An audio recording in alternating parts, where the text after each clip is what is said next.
Now this is a bed of green carpet. Basically I put shades on them after I put them in the ground.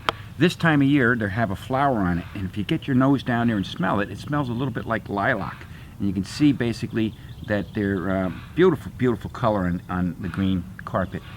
And I just love seeing a bed like this where all the plants are growing and it's beautiful. The reason why they're so close together is I want to save the real estate.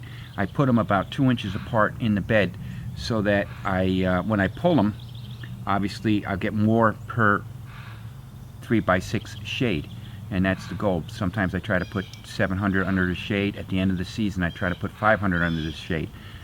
I've probably told you this before, but no matter how many times how many you put in, you usually always get like 10% waste from one reason or another.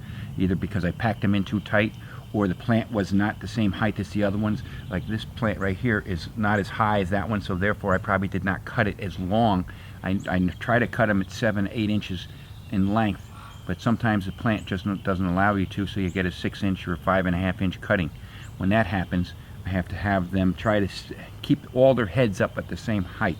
I can almost pull this plant right here, and I bet you it doesn't have good enough roots on it. And all these guys were planted in the end of July last year, so their roots aren't good enough at this point in time for saleable plants. Yes, they do have some roots on them, but I want a certain amount of roots on them before I send them out.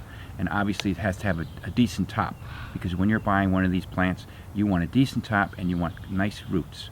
And that's why planting in beds is much better than planting in a flat that might be 1.5 inches to 1.75 inches deep. And that's what I got to say.